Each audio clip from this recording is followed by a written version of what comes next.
안녕하십니까. 전문가의 가업승계 전문 세무법인 신율입니다.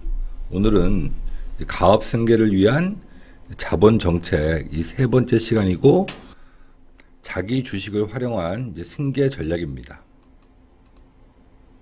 저희는 방문 상담 실행을 다 세무사들이 하고 있습니다. 지금은 이런 세무적인 행위를 하면 반드시 세무사랑 하셔야 됩니다. 우리가 소명에 대응할 수가 있죠. 자, 그리고 제가 오늘 이 말씀드릴 전략은 한 4, 5년 전 저희 버전이고, 지금도 활용을 많이 합니다. 그래서 이 영상을 만든 이유는 많이 활용하시라고 제가 이 영상을 만든 겁니다. 자기 주식을 활용한 자본 정책입니다.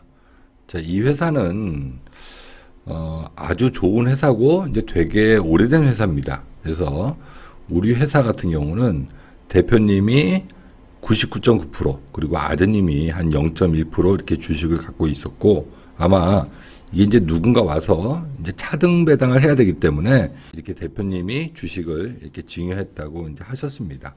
그래서 이 상태였는데, 대표님께서는 지금은 시간이 좀 흐르고 또 회사가 오래되다 보니까 뭔가 좀 해야 되지 않겠냐. 그래서 저희를 만났습니다. 그리고 또 가업승계 증여특례를 한 35억 정도 하시겠다. 그래서 저희랑 일을 하게 됐습니다. 근데 대표님께서 증여특례를 하기 전에 또 가지급금이 한 10억 정도 있어서 이 사업무관 자산을 반환해야 되다 보니까 이때 자기 주식 취득을 한 30억 정도, 조세 부담은 한 6억 5천2백 정도를 내고 자기 주식 취득 전략을 활용했습니다.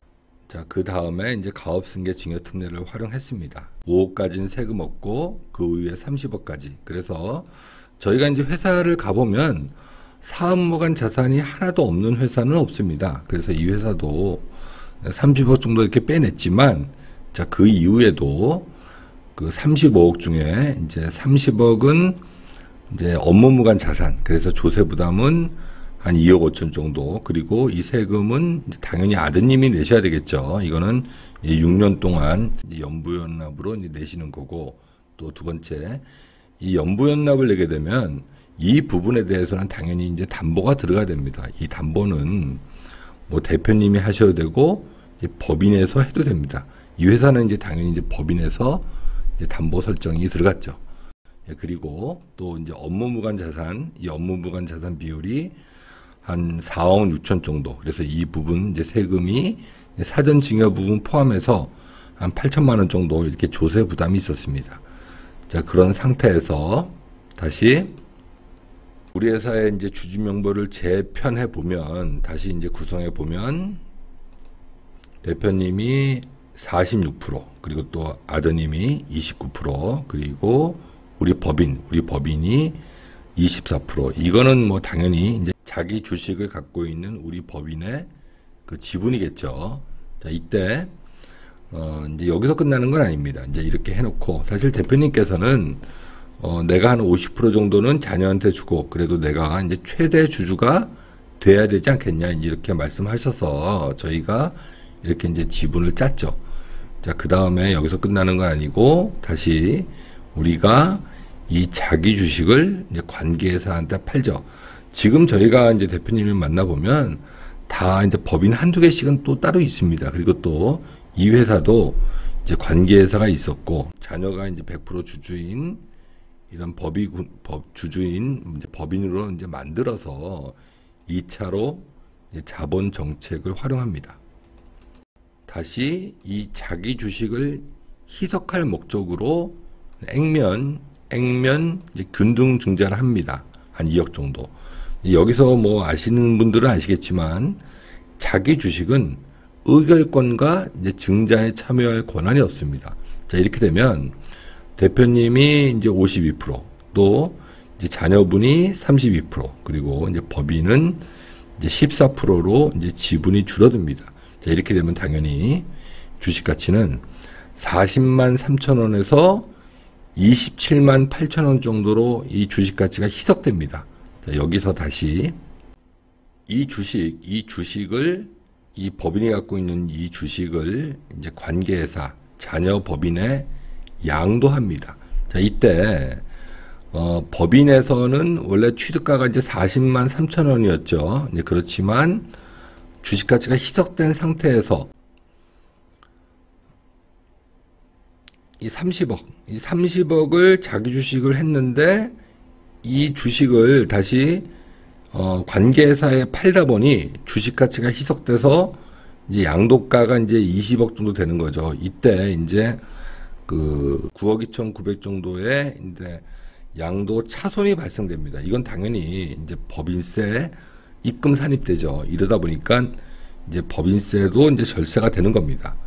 그리고 또 이 상태를 다시 보니까 최종적으로 주주 구성은 대표님이 52.25%, 아드님이 32%, 자녀 법인이 14% 이렇게 해서 대표님이 원하는 대로 이제 자녀가 47.75% 이렇게 이제 지분을 갖게 되죠.